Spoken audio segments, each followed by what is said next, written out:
നൽകിയിട്ടുള്ള വീഡിയോയുടെ ഉള്ളടക്കമനുസരിച്ച് നിങ്ങളുടെ ചോദ്യങ്ങൾക്കുള്ള ഉത്തരങ്ങൾ താഴെ നൽകുന്നു. 1. വീണ്ടും പണം നൽകേണ്ടി വരുമോ? പുതിയ പ്രോജക്റ്റിനായി വീണ്ടും പണം നൽകേണ്ടി വരുമെന്ന് എസ്സർ ഒരു പ്രസ്താവനയും നടത്തിയിട്ടില്ല. ഇത് സൗജന്യമാണെന്ന് അദ്ദേഹം വ്യക്തമാക്കിയിട്ടുണ്ട്. യൂട്യൂബർമാരോ മറ്റ് നേതാക്കളോ ഇതേക്കുറിച്ച് പണമടക്കേണ്ടി വരുമെന്ന് പറഞ്ഞിട്ടില്ല.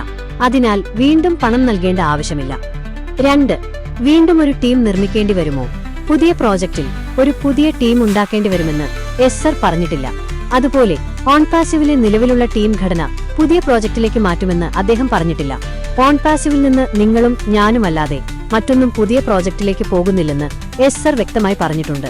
ടീം രൂപീകരണത്തെക്കുറിച്ച് വ്യക്തമായ ഒരു പ്രസ്താവന വരുന്നതുവരെ ഊഹാപോഹങ്ങൾ വിശ്വസിക്കരുതെന്നും കൂടുതൽ വിവരങ്ങൾ പിന്നീട് മാത്രമേ ലഭ്യമാകൂ എന്നും വീഡിയോയിൽ പറയുന്നുണ്ട്. 3. ആർക്കാണ് റഫറൽ ലിങ്കുകൾ ലഭിക്കുക? ഒരു പുതിയ പ്രോജക്റ്റ് അല്ലെങ്കിൽ കമ്പനി ആരംഭിക്കുമ്പോൾ വർദ്ധിച്ചുവരുന്ന ഉത്തരവാദിത്തം കാരണം ലക്ഷക്കണക്കിന് ആളുകളുമായി നേരിട്ട് ലിങ്കുകൾ പങ്കിടാറില്ല. പകരം കമ്പനി ഏതാനും ചില ആളുകൾക്ക് റഫറൽ ലിങ്കുകൾ നൽകുകയും അവർ കൂടുതൽ ആളുകളെ പ്രോജക്റ്റിലേക്ക് കൊണ്ടുവരികയും മറ്റുള്ളവരെ നയിക്കുകയും ചെയ്യും. ആർക്കാണ് റഫറൽ ലിങ്കുകൾ ലഭിക്കുക എന്ന് എസ്സർ വ്യക്തമായി പറഞ്ഞിട്ടില്ല. എല്ലാവരും പ്രോജക്റ്റിൽ ചേരണമെന്ന് മാത്രമാണ് പറഞ്ഞിട്ടുള്ളത്. വലിയ നേതാക്കൾക്കോ യൂട്യൂബർമാർക്കോ എസ്സറുമായി അടുപ്പമുള്ളവർക്കോ ലിങ്കുകൾ ലഭിക്കുമെന്നത് തെറ്റായ പ്രചാരണങ്ങളാണെന്നും ആർക്ക് ലിങ്ക് ലഭിക്കുമെന്ന് നിലവിൽ ആർക്കും അറിയില്ലെന്നും വീഡിയോയിൽ പറയുന്നു. 4. റഫറൽ ലിങ്കുകൾ ലഭിക്കാത്തവർ എങ്ങനെ മുന്നോട്ടു പോകും? റഫറൽ ലിങ്ക് ലഭിക്കാത്തവർക്ക് മറ്റൊരാളുടെ റഫറൽ ലിങ്ക് ഉപയോഗിച്ച് പ്രോജക്റ്റിൽ ചേരാവുന്നതാണ്. ഓൺപാസീവ് യാത്രയുടെ തുടക്കം മുതൽ നിങ്ങളെ ശരിയായ രീതിയിൽ നയിക്കുകയും പിന്തുണയ്ക്കുകയും ശരിയായ വിവരങ്ങൾ നൽകുകയും ചെയ്ത ഒരാളോടൊപ്പം ചേരാൻ വീഡിയോയിൽ ശുപാർശ ചെയ്യുന്നു.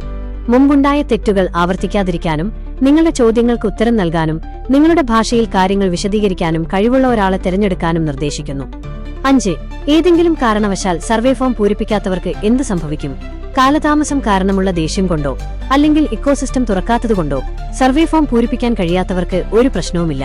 ചോദ്യം 4-ൽ പറഞ്ഞതുപോലെ നിങ്ങളെ നയിക്കുകയും പിന്തുണയ്ക്കുകയും ചെയ്ത ഒരാളുടെ റഫറൽ ലിങ്ക് ഉപയോഗിച്ച് അവർക്ക് പുതിയ പ്രോജക്റ്റിൽ ചേരാൻ സാധിക്കും.